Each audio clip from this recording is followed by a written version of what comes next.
sense in that this idea set can be adapted to a lot of different spaces. And so adapting it is what's key, figuring out how it's going to work in a given environment, i.e. faculty in Malawi, was one of the key challenges for our group. But once you figure out how it's going to work and you build in the essential task streams and behaviors and make those behaviors known, then you can start to point to those behaviors with assessment tools. You can point to those actions and outcomes with different kinds of assessment. And so that's where getting organized, staying organized, and figuring out what we wanted to do became really valuable to assessing something that we thought would be hard to assess, which is, can you change somebody's mind about their research after they've been trained at the PhD level and done a lot of research? I mean, those are actually pretty interesting questions when you're thinking about human institutional capacity development. One of the ways we address this was from the systems perspective. So we use this as a subsystem for the individual, but we also address the institutional system. So we had an identical group of identical training going on with administrative leaders, so they could affect their own institutional system. So we had an institutional intervention and an individual faculty intervention in the same place in order to try to make things work on the back end more efficiently. So in the capacity development, you saw this model. This work is all happening in this iteration space, we believe, where there's this arrow in the original model represents an opportunity for the system to talk to each other and give itself feedback. We're actually multiplying those feedback loops by 5 or 10 or 15, depending on how many times we ask questions of our learners who are faculty. So we're spending all our time in this space. We believe that this is where we're actually going to understand whether or not minds are changed in this larger system. So what we did was, like I said, we had program leaders, so the academic administrative leaders doing one thing, informing and communicating with the research scholars. So there's a smaller group of program leaders. There's about 10 research scholars who are implementing their own version of this, of design thinking in their research. There's communication and workflows through the implementation and the planning cycles, and these things kind of wrap around each other. This is not a literal workflow. This is a representation of a complex and iterative process, which we're learning to write about this complexity at the same time we're giving this talk. So what we did though was weekly planning meetings on our end, and with the research scholars, periodic assessment of goals. We asked for monthly project updates from our scholars, these research scholars, and then we have workshops where we're coordinating and delivering some content, including design thinking, teaching and learning content, community engagement, communications is coming up.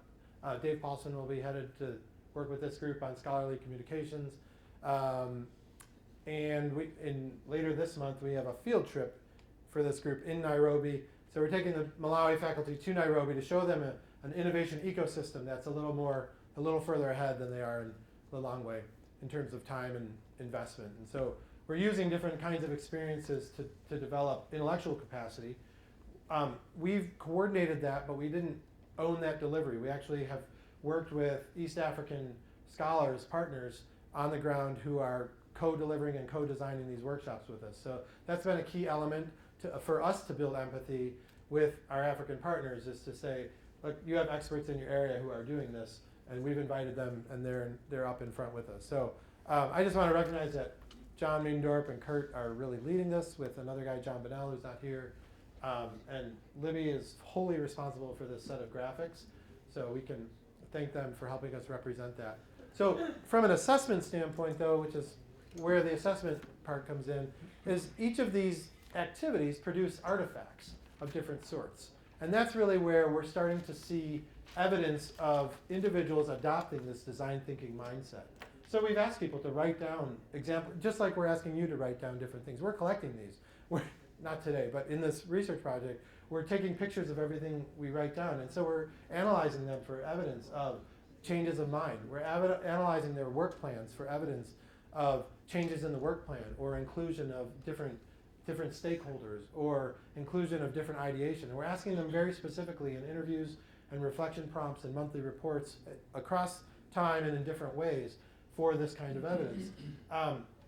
Sometimes it's very clear we're asking them for reflective artifacts, and so different kind of thought goes into it. Sometimes it's just looking at their reports, which are really status updates and budgetary items, but we're looking at how people are spending money and then what priorities they're making with their tranches to make decisions about their research projects. So all of those analytical tools have helped us start to look for evidence of design thinking, which in higher ed research there hasn't been much of. So wondering whether or not design thinking works is, I still say, a pretty open question. So we're using this to figure out if we can even track it, whether or not we can see it. And it's been so this is the timeline of the project. It's about 20 months total. We started in December 15th with some design planning. So building this relationship set in the institution, creating buy-in from the institution itself to actually do this work, was to say, well, don't just give money to the scholars, but also to the administrative leaders in the institution who can support the scholars for the sustainability of the project. That happened first. That was probably the biggest first task. We delivered a number of workshops starting in June of 16, community engagement in September, teaching and learning last December. We're heading to the learning excursion in March here, and we have a communications workshop coming up later this spring. And each of those, so those are the major workshops where we interact and see people in person. But along the way, we have, like I said, the monthly reports, the status updates, the regular email communications. So those are the different ways we collect the artifacts and begin to assess. So what we've done is we took design thinking, made it a system, figured out what artifacts exist about it, and started to look for evidence of human capacity development, human and institutional capacity development in those spaces. Now, when we think about the kind of research that you've proposed and been doing under this work, a lot of it has, there's some human and institutional capacity development built into some of your projects.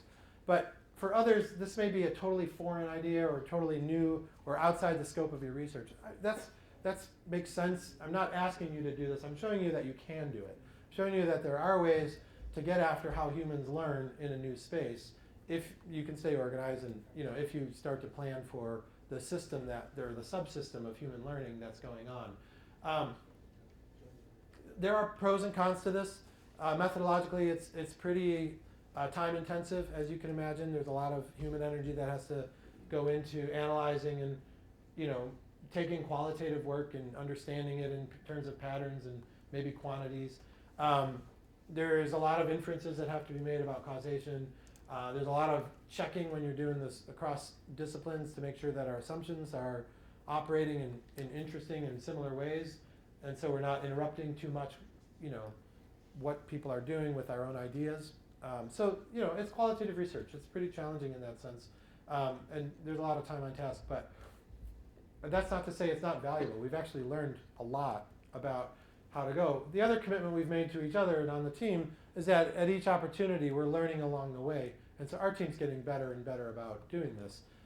Probably to the point that, I don't even you could probably say at some point you stop bringing it up as much from a pattern standpoint of planning, but we're being pretty intentional about following this through.